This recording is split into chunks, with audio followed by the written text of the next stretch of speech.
Hello, and it's good to have you join us again on Maritime Radar.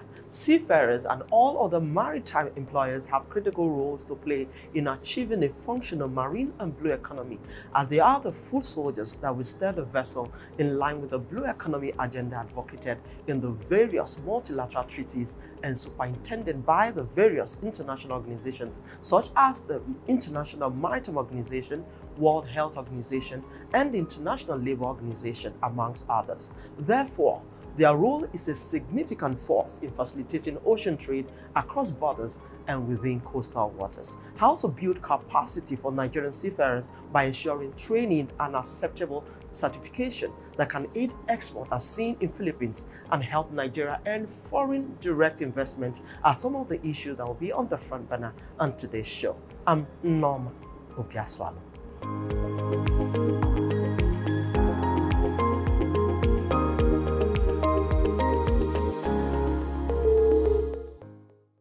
A functional marine and blue economy must ensure proper training and education of its maritime workforce, the seafarers and other maritime employers as part of its professional development and their proper remuneration, welfare, health, and safety in line with international treaties as essential to boost the working morale of the maritime workers in executing their jobs. Adequate training and certification of maritime industry employers will not only meet the Nigerian maritime industry manpower needs, but will also lead to the export of maritime industry manpower to other parts of the global community. To this end, stakeholders suggest the urgent need for the Ministry of Marine and Blue Economy to establish an Overseas Maritime Employees Department within the ministry to cater for the training and certification needs and also facilitate the export of maritime industry manpower from Nigeria to other parts of the world, as seen in Philippines. This will not only generate employment for Nigerian teeming youth, but also generate the scarce foreign exchange and in addition promote the status of Nigeria among maritime nations. Before we get further into today's lineup on the program, let's find out the latest in maritime news.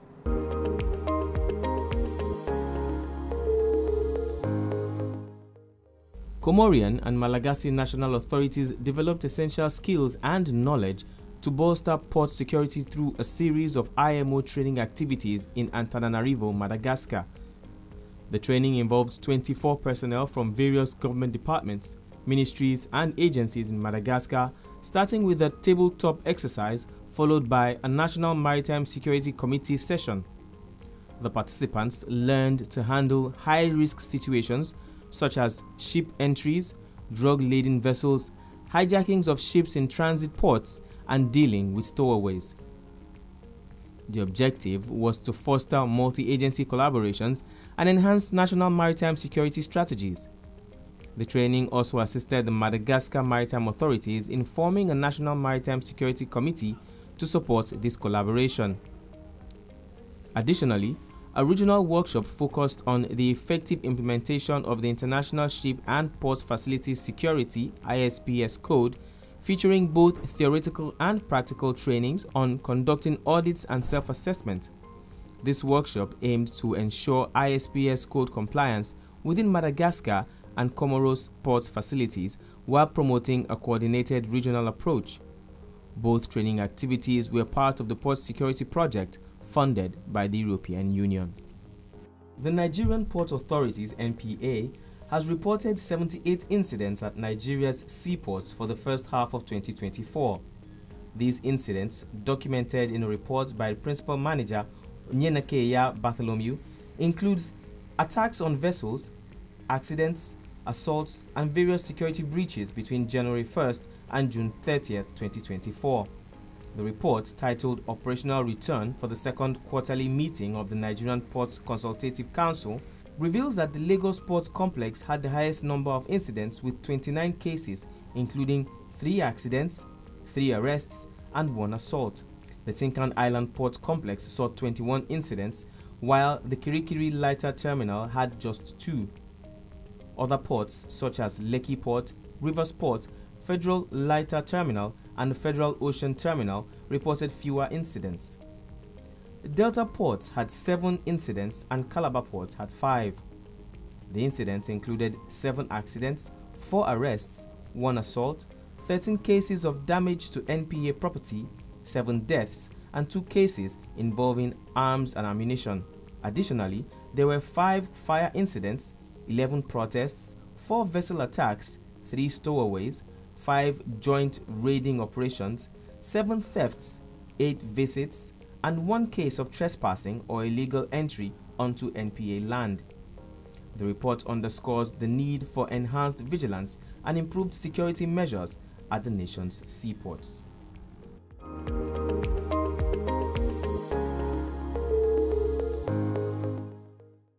Welcome back. If you are just joining us, this is Maritime Radar as the shipping industry accelerates its support for the global effort to combat climate change by moving towards decarbonization. Seafarers' voices and actions are key to ensuring a just transition to a zero-carbon future. Seafarers have also played a critical role in helping to protect the health of our ocean and planet, and that role is increasingly important.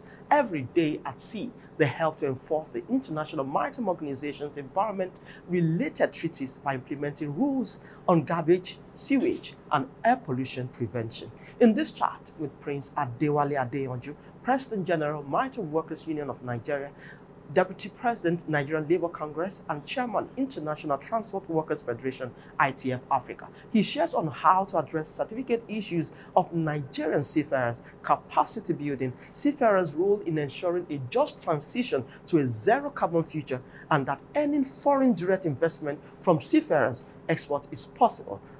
This and more in this solution-driven conversation. Stay with us.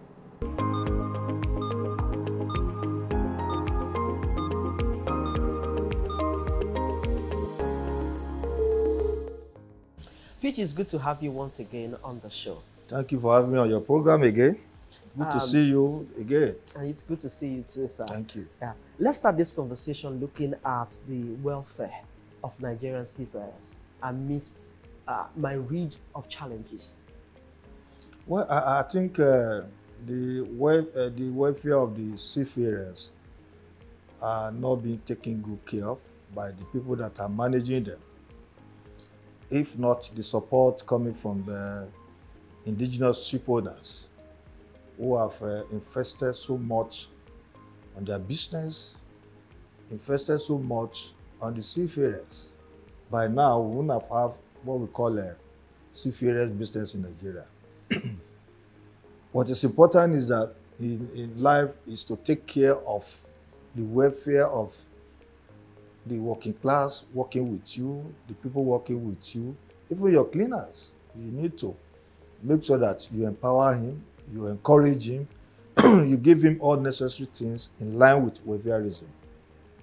So, seafaring in Nigeria has come of age, where in those days we have what we call Niger Line, indigenous, floated by Nigeria government.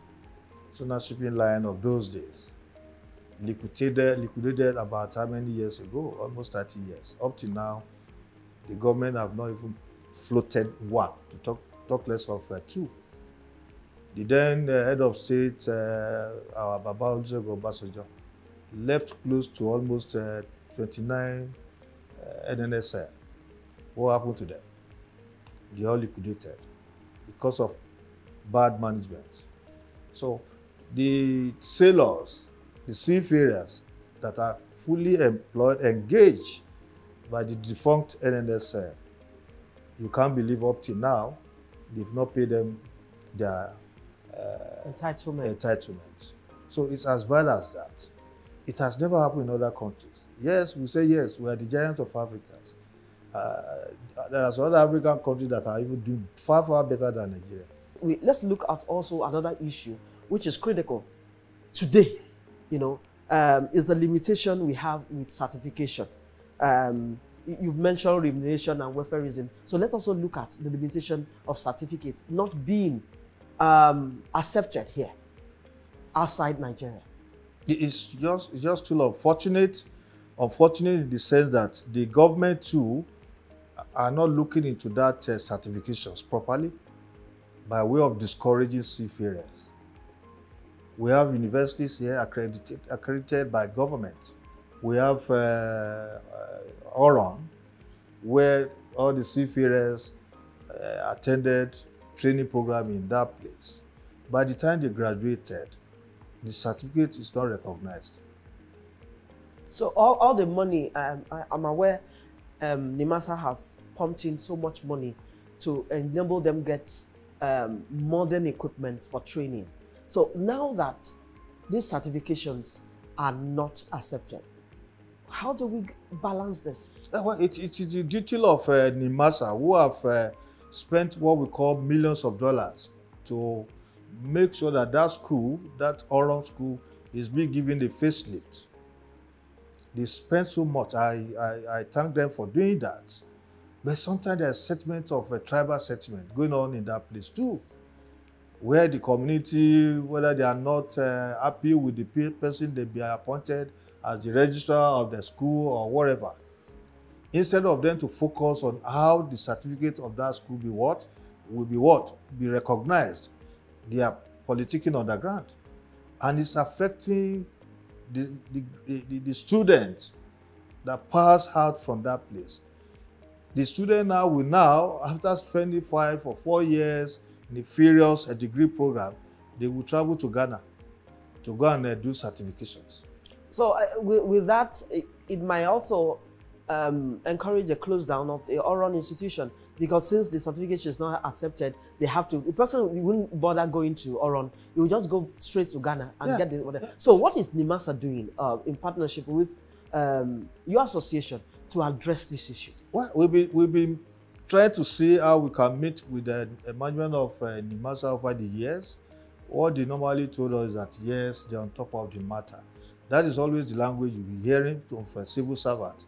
Yes, we're on course. Everything is going to be all right. And it's affecting these people who are graduating every year. They are not recognized. Ghana has been the headquarters of where you can renew your certificate. So how can we be a maritime hub with that? So I think the new DG NIMASA need to sit down with the union, sit down with all relevant agencies that know more about this problem. What stopped them? What stopped them bringing in all the past captains, the veterans, sit them down? How do we get this thing resolved? I think those are the advice we started giving to some of them. But the master needs to wake up. But we have in this regard, because they are the one regulating us. Okay. They are the one regulating the dock workers. They are the one regulating that of the seafarers. The importance of setting up NIMASA is because of those two bodies that are very volatile in an economic development of this great country. Because labor is critical. Critical, number one. So the new DG is just coming. Maybe he's still taking brief on some issues, because he's just coming in and he may not know the terrain of how it works. Being a professional on his own too, there are some professionals that are more fast and on the job. They'll be able to tell him these are the area of challenges that they have been having over the years. Since it's their NIMASA's core mandate, I think you have to push more and ensure that this comes on the front burner, because it's hampering so many other things. Then the other leg of what you said will come into it. That is what Philippines are doing with seafarers. Nigeria should tap into such opportunities. We'll come to that later in the conversation. So let's look at this year's team, 2024 team, which is safety first. So how can you address, or how has your association through ITF Africa addressed the working conditions that might hamper the safety of seafarers? Yeah, well, I think safety first. This is safety first. Even in your room, you must be safety conscious. How do you move? How you relate with your immediate family? Talk less of somebody that is going to be on the sea, facing turbulent, weather turbulent, sea turbulent, and so on and so forth. The sailor must be well taken care of while on sea. Safety. It's not about I'm calling myself a sailor and a seafarer. If I'm not well equipped, not taken care of earthwise, how can I be a sailor? Some die on board the sea or on board the vessel as a result of not taking good care of their health wise. Some die as a result of maybe the manning agent, the crew agent did not do the right thing for the life of the seafarers on board the vessel. That is why you see some seafarers today complaining about some of these crewing agents, who at the end of the day, they only pay them peanuts at the end of their services. So I think health, safety are very, very paramount in seafarers' seafaring business. I would like you to look at what NIMASA is doing in terms of data as regards these challenges you've mentioned on sea. But that will be after this short break. Please stay with us.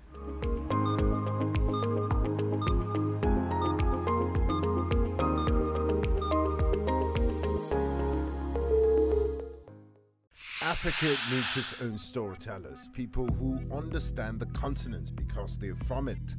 People who know that news is more than just a conversation starter, it's our stories. Because these stories run deeper than headlines and segments. It's about digging deeper to get the facts and telling the human side of every single story, not just the echoes from foreign headlines and perspectives. It's time to take back our narratives and share them in our voices. The birth of Africa's New Age reporting, and this is where it begins, right here at News Central TV, with stories that put Africa first.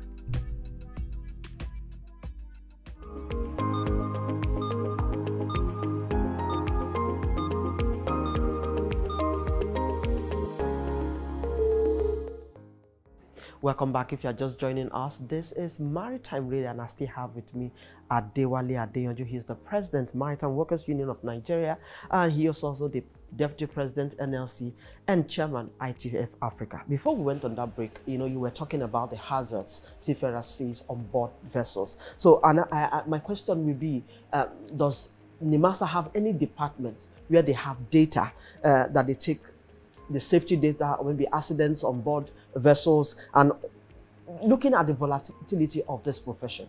Do you have such thing? Yes, I think I need to commend them for having the database of all those things. But what we are saying is that they should improve more on it. There should be physical assessment on the sea, or the seafarers. It's not that somebody will now register a vessel and through his manning agent and say, yes, you have a vessel. You must know the database of those seafarers, their health concerns, the hazardous type of what they are inhaling to, what they are passing through.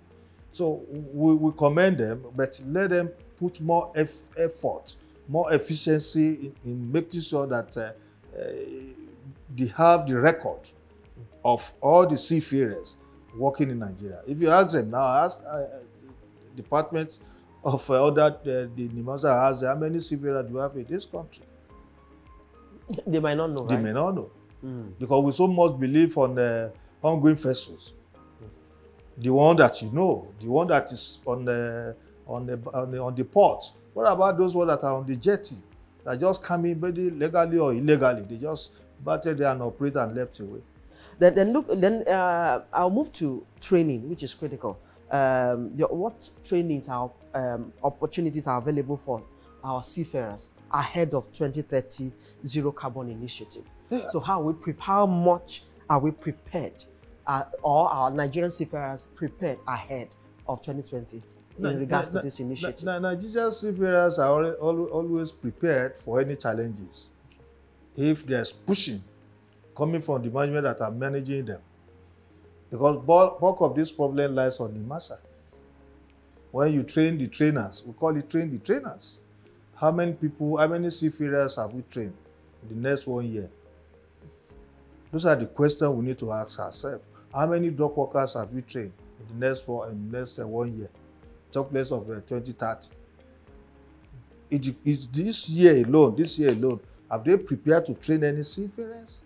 Have they prepared to train some dock workers? Not only local, we are talking of even moving them outside Nigeria to go and see what is going on in Egypt, in Morocco, in Ghana, in other foreign African countries. You didn't say you should send them to overseas countries because they will tell you dollars have crashed. And if the dollars have crashed, what happened to the local content, locality? Within Nigeria here, we have Makali Modu Institute. We have some university here that you can send some of these seafarers for training, some of these dock workers for training. Let them go and learn, add more to the knowledge they've acquired. Practically, they are good, they are very sound. Theoretically, one of them may not be able to do. But when you send them for 3 months, 2 months, or 1 month training, they will come back, brain alert, and everything will be better for them. Okay, and another critical thing I want to talk in this conversation is looking at the indigenous ship owners.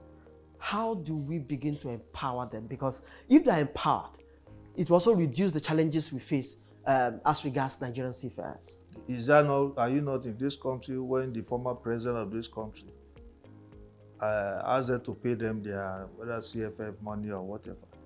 Up to now, they have not paid them. I don't know whether they have paid them. It's very disheartening when the president of the country, through the minister, said, go and pay them what belongs to them. It still boils down to the massa. It's still boils down to them. Where is that money? Or is the money have been traveling out of Nigeria? Have they exported the money out of this country? The money that belongs to indigenous ship owners is their money, is their right. And Mr. President said, okay, pay them. Up to now, they have not paid that money. So how do you encourage them? How do you empower them? How do you expect them to sit down with the government and do the right thing at the right time when their rights has not been given to them? Oh, okay, let me bring in ITF. Thankfully, you are now a chairman of ITF Africa. So what is ITF saying as regards this myriad of challenges that's critical in terms of local seafarers? What have your collaborations? Yeah, with them? We have a partnership with ITF, who have come to see the Honorable Minister of Blue Economy. He has met the various NIMASA officials regarding to certification, regarding to so many things that is affecting the seafarers. And we have what we call mass project that ITF brought to this country. It enables us to know more, to have more seafarers, more CBA. I can tell you Nigeria is the only country that have what we call collective bargaining agreement with our managing agent, with our employers. Some other African countries too are having issues on their own too. Where we have gone above some of these African countries in terms of sitting down with your employers, having regulations about how to get your the salary of the seafarer, the salary of the dockers. In other countries, they are using our templates. Some other African countries, they have their own challenges too. As we have our own challenges on the certificate is not recognized. They too have their own challenges of how do they manage collective bargaining agreement between the employer and employers. Some other African countries doesn't have, because they are using them as a soldier hires. It's as bad as that when you have an HR that's supposed to be what? Human resources officers or human resources manager managing the workers is the president of that department, wearing two caps on one head. So how is he going to relate with the workers? How is he going to get something better for the workers? So those are the things ITF is trying to see, that maybe we can have what we call one single CBA. Like you have APMT Nigeria, APMT Africa. So they are trying to see, okay, let's encourage single CBA that is going to cover both Nigeria, Ghana, Togo, Liberia, Senegalese, and other African countries that are working under APMT. So before I let you go, it's half. We've entered the second half of 2024. What does Maritime Workers Union of Nigeria? What are we looking up to? What do you have the second half of the year that stakeholders should be looking up to? Well, for the past years, we always been a dialogue union. We don't believe in violence. We don't believe in banging table with employers. We believe the stakeholders enjoy what we call peace in the industry today. During my tenure, we will extend the hands of giving, hands of supportive to all the stakeholders. The era of violence, the era of crisis, We don't need it in this country. We don't support illegality. We believe in a dialogue. That's Maritime Workers Union of Nigeria for you. So now we are going to the last quarter. We expect, yes, I even want to use the medium to thank all our employers in shipping, in dockers, in the MPA, in everywhere, that they are facing a lot of challenges as a result of these dollar issues. But we thank them for not even putting our members into market, into labor market, by way of reducing them, by way of sacking them. Some are still believing in encouraging our members. So we thank them for not have do what I think to bring what we call redundancy. And if we play redundancy, it affects the system too. Yes. As it is now, it's affecting Maritime Workers Union of Nigeria. Yes, there are some employers that cannot even boast of 5 or 6 vessels any longer. It has gone as bad as that go to ENL, who always have close to 10, 15 vessels in a week. Hardly they have 5 vessels or 3 vessels in a week. So go to TICT, it's even the worst. So we believe before December, things work out, their economy will improve. And the management too will smile back. I must thank you very much, as usual, for your time and your thoughts and all that you are doing for the labor sector of the maritime industry. It's been Adewale Adeyanju. He's the president, Maritime Workers Union of Nigeria. He's also the deputy president, NLC, and also the chairman, ITF Africa. I thank you most kindly for your time and thoughts on the show. Thank you very much. Thank you for having me.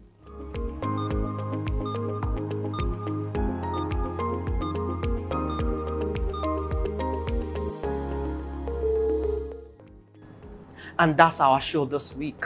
This episode is a call to the Nigerian Maritime Administration and Safety Agency, NIMASA, to stand up to its core mandate.